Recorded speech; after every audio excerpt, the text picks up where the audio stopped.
Halo bro, jumpa lagi bersama saya Juan Kurniawan. Kali ini saya akan membahas tentang headphone Behringer HPM 1000 BK.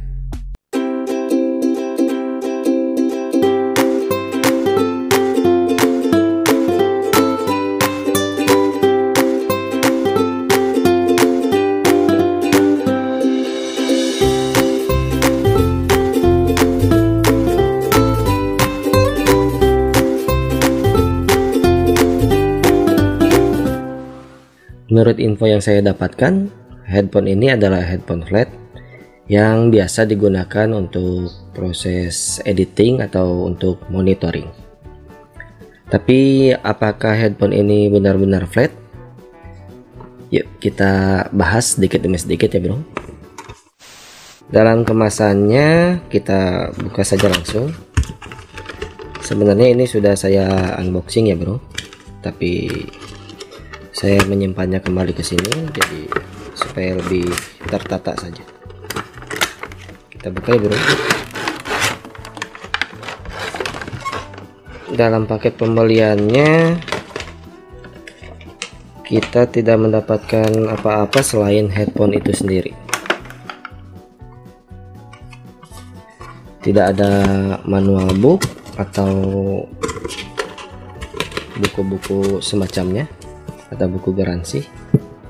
Ini saya simpan di sini dulu. Mari kita bahas dulu dari sisi desainnya bro. Modelnya ini bukan headphone yang kekinian ya, dimana headphone yang sekarang ukurannya bisa lebih kecil, lebih minimalis, atau bisa dikatakan lebih keren lah ya. Ini terkesan jadul tapi tidak jadul-jadul banget. Tapi setelah saya menggunakannya, desainnya yang besar ini malah jadi kelebihan menurut saya. Malah jadi kelebihan, dan karena ukurannya yang besar ini malah menjadi nyaman di telinga dan di kepala saya. Sebelum melanjutkan video ini, saya ucapkan terima kasih untuk kalian yang sudah subscribe, dan bagi yang belum, nggak ada salahnya untuk klik tombol subscribe, like, komen, dan juga share. Lalu kita bahas dari sisi materialnya. Ini bahannya terbuat dari plastik ya, mungkin plastik tipis gitu. Terasa ringkih, tapi ya mudah-mudahan awet ya bro. Lalu dari ininya bertuliskan Behringer, ini cukup keren ya, saya suka ini.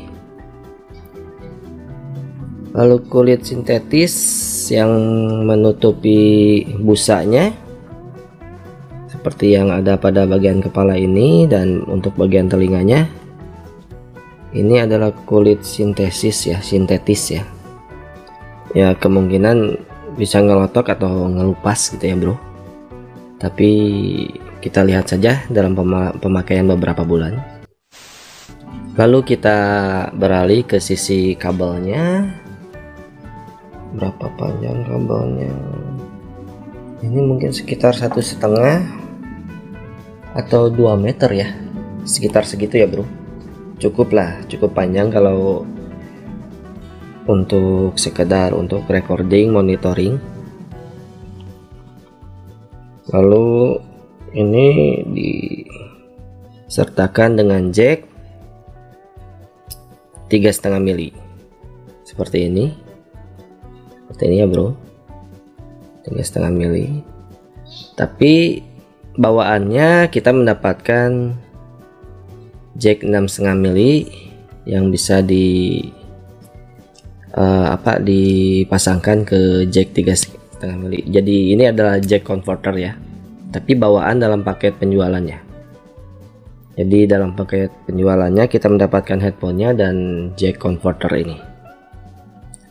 Dan yang membedakan ini, awalnya saya cukup heran ya bro, untuk Behringer yang warna hitam ini dan warna silver, selain warnanya yang berbeda, ternyata dari jacknya juga berbeda, dimana di Behringer yang berwarna silver masih tipe yang sama HPM 1000. Jack ini jacknya diputar,